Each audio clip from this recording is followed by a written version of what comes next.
Welcome dear viewers, আরএচ টেকের পক্ষ থেকে আপনাকে জানাই স্বাগতম।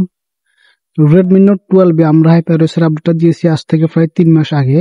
তো 3 মাস পরে এই ফোনটা কিরকম পারফরমেন্স করছে সেটা আপনাদের সাথে আজকে আমি শেয়ার করব। অনেকে এখন পর্যন্ত হাইপারওএসের আপডেটটা দেন নাই, তো তারা আমাকে কমেন্ট করেন যে আপডেটটা দিব কি দিব না, ফোনে কোনো সমস্যা হয়েছে কি হয় নাই। এই ভিডিওটা দেখার পরে আপনি একটা সিদ্ধান্ত নিতে পারবেন যে হাইপারওএসের আপডেটটা দিবেন কি দিবেন না।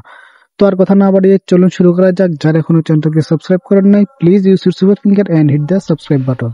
তো আপনারা এখানে দেখতে পাচ্ছেন যে আমার মোবাইলে হাইপারওএস এর 1.0.3.0 এই আপডেটটি ইনস্টল করা আছে। তো এর আগে যে আপডেটটা আসছিল সেটার ভার্সন ছিল 1.0.1.0। তো ওটার সাথে অ্যান্ড্রয়েড 14ও ছিল। আপনারা অনেকে ওটা আপডেট দিয়েছেন, আবার অনেকে দেন নাই। এরপর একটা আপডেট এসেছে, সেটা হচ্ছে 1.0.3.0। এটা হচ্ছে একটা সিকিউরিটি প্যাচ আপডেট। তো এরপর আপনি এখান থেকে যদি অ্যান্ড্রয়েড ভার্সনের উপর কয়েকবার ক্লিক করেন, তাহলে এখানে আপনি অ্যান্ড্রয়েড 14 এর যে ইন্টারফেসটা আছে ওটা আপনার সামনে চলে আসবে। তো এখান থেকে যদি আমরা স্টোরেজে আসি, তাহলে আমরা এখানে স্টোরেজে দেখতে পারতেছি যে হাইপারওএস 9.79 জিবি এখানে সিস্টেমে নিয়েছে। তো যেখানে MIUI অনেক বেশি স্টোরেজ নিছিল, তো Xiaomi বলছিল যে তাদের যে হাইপারওএস সেটা MIUI থেকে কম স্টোরেজ নিবে। তো এখানেও আমরা সেটাই দেখতে পারতেছি, Redmi Note 12 এ হাইপারওএস এ অনেকটাই কম স্টোরেজ নিছে। তো এরপর আমরা অন্যান্য ফিচার গুলোর কথা যদি বলি, তাহলে সর্বপ্রথমে চলে আসে এটা ডাইনামিক আইল্যান্ড। তো এখান থেকে যদি আপনি সাইলেন্টটাকে অন করেন, তাহলে এখানে দেখবেন যে সাইলেন্ট মোড ইজ অন এরকম একটা লেখা এসে ডাইনামিক আইল্যান্ডের মধ্যে চলে এসেছে।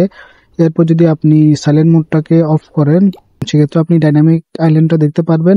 এরপর আছে DND, এটাকে অন অফ করলেও দেখতে পারবেন। এই ডাইনামিক আইল্যান্ডটা কিন্তু আমার কাছে খুবই ভালো লেগেছে। আপনার কাছে কেমন লাগছে সেটা অবশ্যই আমাকে কমেন্টে জানাবেন। তখন আমরা ক্যামেরাতে আসি। তো ক্যামেরাটা কিন্তু আগের থেকে অনেকটা অপটিমাইজ করছে তারা। তো এখান থেকে আপনি যদি কন্ট্রোল সেন্টারটাকে নিচের দিকে নামান, তাহলে এখানে দেখতে পারবেন যে প্রথমেই আছে ক্যামেরার আইকন, এরপরে হচ্ছে লোকেশনের আইকন, এরপরে ক্যামেরা এটা লিখে আছে। তো এটার মানে হচ্ছে এখানে আমাদের যে ক্যামেরা অ্যাপসটা আছে ওটাই ক্যামেরা এবং লোকেশন এই দুইটার অ্যাক্সেস নিয়েছে। তো এখানে যদি ক্যামেরার জায়গায় যদি অন্য কোনো অ্যাপস অ্যাক্সেস নিত, যেমন ইমো বা ফেসবুক মেসেঞ্জার, তাহলে এখানে ক্যামেরার জায়গায় ওই অ্যাপসটার নাম লেখা থাকতো। যদি ইমো অ্যাক্সেস নিত তাহলে ইমোর নাম লেখা থাকতো। তো এরপর আমরা যদি এখান থেকে লোকেশনটাকে অফ করে দিই, তাহলে এখানে আপনারা দেখতে পারবেন যে এখানে যে লোকেশনের যে আইকনটা আছে ওটা এখান থেকে চলে গেছে। তো এরপর আমরা এখান থেকে একটা ফটো ওপেন করি। তো ফটো ওপেন করার পর এখান থেকে আমরা এডিটে যাই। তো এখানে এডিটে গেলে এখান থেকে আপনাকে একটা প্লাগইন ডাউনলোড করতে বলবে। তো অনেকে প্লাগইনটা ডাউনলোড করছেন কিন্তু ইনস্টল করতে আপনাদের সমস্যা হয়েছিল। তো এখান থেকে আপনি একটা কাজ করবেন, সেটা হচ্ছে এখানে ডাউনলোড দেওয়ার পরে আপনার উপরে দেখবেন যে এরকম ভাবে একটা নোটিফিকেশন আসতেছে। তো এটার ভিতরে চলে আসবেন, আসার পরে আপনি এখানে দেখতে পারবেন যে আপনার এই জায়গায় ডাউনলোডটা হচ্ছে, ঠিক আছে। তো এখানে যখন ডাউনলোডটা কমপ্লিট হবে, তখন আপনি এখানে ডান দিকে সোয়াপ করবেন। ডান দিকে সোয়াপ করলে আপনি এখানে যে ডাউনলোড করছেন ওইটা এখানে দেখতে পারবেন। তো এখান থেকে আপনি প্লাগইনটাকে ইনস্টল করে নেবেন, ঠিক আছে। তো সেটিংসে গিয়ে এখান থেকে এটাকে অ্যালাউ করে দিবেন। অ্যালাউ করে দিলে এখান থেকে এটা ইনস্টল হয়ে যাবে। তো ইনস্টল হওয়ার পর এখান থেকে আবার ওপেন করবেন। ফটোটাকে ওপেন করার পর যখন আপনি এডিটে আসবেন, তখন দেখবেন আপনি এডিটে আসতে পারতেছেন। তো এখান থেকে আমরা গ্রুপে যাই। গ্রুপে গেলে এখানে নতুন কিছু অপশন আমরা এখানে পেয়েছি। গ্রুপ থেকে আমরা যদি পার্সপেক্টিভে আসি, তাহলে এখানে দেখতে পারবেন যে হরিজন্টাল, ভার্টিক্যাল, ডিসকোড এবং ফ্রি এডিট নামে 4টা অপশন আছে। 4টা অপশন দিয়ে আপনি এখানে এটাকে ক্রপ করতে পারবেন আপনার ইচ্ছে মতো। তো এখানে ফাইল ম্যানেজারে আসলে দেখতে পারবেন যে ফাইল ম্যানেজারের যে ড্যাশবোর্ড আছে এটা সম্পূর্ণই চেঞ্জ। তো এটা আমার কাছে খুবই ভালো লাগছে। তো এছাড়া আরো যেসব অ্যাপস আছে MI রিমোট, স্ক্যানার, ওগুলারও পারফরমেন্স তারা আরো আগের থেকে ইমপ্রুভ করছে। তো সেটিংসে আমরা অনেকগুলো অপশনের নাম পরিবর্তিত পাইছি। আগে এক নাম ছিল, এখন অন্য নাম হয়ে গেছে। তো সেগুলো হচ্ছে, তো সেটিংসে আসি। তো সেটিংসে আসলে আমরা এখানে প্রথমে দেখতে পাই এখানে আছে মোর কানেক্টিভিটি অপশনস। এটা আগে ছিল কানেকশন এন্ড শেয়ারিং নামে, এটার নামটা তারা চেঞ্জ করছে। এরপর এখানে আছে লক স্ক্রিন, এটা আগে ছিল always on display and lock screen নামে, এখান থেকে অলওয়েজ অন ডিসপ্লে এটাকে ওয়ালপেপারের মধ্যে তারা নিয়ে গেছে। এরপর হচ্ছে নোটিফিকেশন এন্ড স্ট্যাটাস বার, এটা আগে ছিল নোটিফিকেশন এন্ড কন্ট্রোল সেন্টার নামে। এরপর হচ্ছে ডিসপ্লে এন্ড ব্রাইটনেস, এটা আগে ছিল শুধু ডিসপ্লে নামে। তো এই সকল অপশনের নাম চেঞ্জ করছে। এরপর আমরা কন্ট্রোল সেন্টারে আসি। তো কন্ট্রোল সেন্টারটা কিন্তু তারা এখনো গ্রে রাখছে, এখনো ব্লার করে নাই। তো আপনি যদি এটাকে ব্লার ইউজ করতে চান, তাহলে আমার চ্যানেলে একটা ভিডিও আপলোড করা আছে, ওটার লিঙ্ক আমি ডেসক্রিপশনে দিয়ে দিব। ওখান থেকে আপনি থিম ইউজ করে এটাকে ব্লার করতে পারবেন। তো এখানে তারা একটা মিনি মিউজিক কন্ট্রোলার দিয়ে দিয়েছে। তো এটার মাধ্যমে আপনি মিউজিক কন্ট্রোল করতে পারবেন। এটাতে যদি আপনি ক্লিক করেন, তাহলে আপনি রিসেন্ট যে মিউজিক প্লেয়ারটা ইউজ করছিলেন ওটার মধ্যে নিয়ে যাবে। আপনি যদি ইউটিউব ইউজ করে থাকেন তাহলে ইউটিউবে নিয়ে যাবে, আপনি যদি অন্য কোনো মিউজিক প্লেয়ার ইউজ করে থাকেন তাহলে ওই মিউজিক প্লেয়ারটাতে নিয়ে যাবে। তো আমি এখান থেকে ক্লিক করি, ক্লিক করলে আমাকে এখানে ইউটিউবে নিয়ে এসেছে, যেহেতু আমি রিসেন্টলি ইউটিউবটা ইউজ করছিলাম। তো এখান থেকে আমি যে কোনো একটা কিছু প্লে করি, তো এখান থেকে কোনো একটা কিছু প্লে করার পর আপনি কন্ট্রোল করতে পারবেন, পজ করতে পারবেন, নেক্সট করতে পারবেন, এগুলা সবকিছু করতে পারবেন এবং এটা ভালোভাবে কাজ করতেছে। এরপর আপনি যদি কন্ট্রোল সেন্টারটাকে একটু ভালোভাবে লক্ষ্য করেন তাহলে আপনি এখানে দেখতে পারবেন যে অনেকগুলো চেঞ্জেস এসেছে। তো এখানে যে এয়ারটেল রবি এগুলো দেখতেছেন, এগুলো কিন্তু আগে বাম পাশে ছিল, এগুলাকে এখন ডান পাশে নিয়ে এসেছে। এমনকি ইন্টারনেট কানেকশন স্পিড এটাকেও ডান পাশে নিয়ে এসেছে এবং এটার যে স্পিডের যে মেগাবাইট উঠে, যেমন 2.2 কেবি পার সেকেন্ড, তো এখানে 2.2 কেবি পার সেকেন্ড আগে এক লাইনে ছিল, তো এখন এটাকে ভেঙে দুটো লাইনে নিয়ে এসেছে, কেবি পার সেকেন্ড এটাকে নিচে নিয়ে এসেছে। তো এটা দেখতে আগের থেকে অনেকটাই ভালো লাগতেছে। তো এরপর এখান থেকে আপনি যদি কোনো একটা আইকনের উপর চাপ দেন, যেমন আমি যদি এখানে টর্চ লাইটের উপর চাপ দিই তাহলে এখানে দেখবেন উপর দিয়ে লেখা আসছে টর্চ ইজ অন, এরকম ভাবে আসবে। যেটার মধ্যে আপনি চাপ দেন এখানে উপর দিয়ে ওই অপশনটা এখানে অন অফ এর ওটা লেখা চলে আসবে। এরপর এখানে যে ব্রাইটনেস এর লেভেল এটাকে কিন্তু আপনি যদি বাড়ান কমান তাহলে এটার ভিতরে একটা অ্যানিমেশনও সুন্দরভাবে কাজ করতেছে, এমনকি সাউন্ডের এটার মধ্যেও অ্যানিমেশন আছে, এগুলো খুব ভালোভাবে কাজ করতেছে এবং এগুলো দেখতে অনেকটাই চমৎকার লাগে।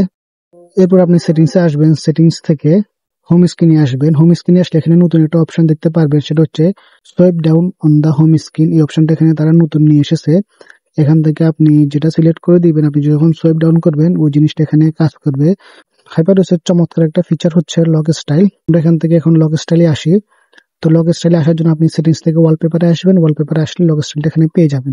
তো লক স্টাইলটা সম্পূর্ণই কাস্টমাইজ, এটা আপনি নিজের ইচ্ছা মতো যেভাবে খুশি ভাবে কাস্টমাইজ করতে পারবেন, এখানে সবকিছু আপনি চেঞ্জ করতে পারবেন।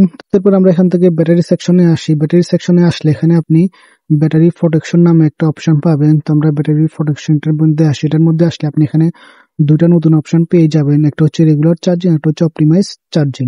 এরপরে আপনি এখান থেকে যদি এডিশনাল ফিচারে আসেন তাহলে এখানে নতুন আরেকটা অপশন পেয়ে যাবেন, সেটা হচ্ছে নাইট টাইম মোড। তো এটা আপনি অন করে রাখবেন। এটা অন করে রাখলে আপনার যখন নাইট টাইম মোড হবে, অর্থাৎ আপনি যখন ঘুমাবেন তখন মোবাইলটা অটোমেটিক কিছু ফিচার টার্ন অফ করে দিবে, যার ফলে আপনার ব্যাটারিটা সেভ হবে। তো এরপর হচ্ছে আপনার সাইড বারে। তো আমরা এখান থেকে সাইড বারটাকে আনি। আগে আমরা এখানে অ্যাপস এর উপর একটা ক্লিক করলে এখানে ফ্লোটিং উইন্ডোতে অ্যাপসটা ওপেন হতো, তো ওটা তো আছে।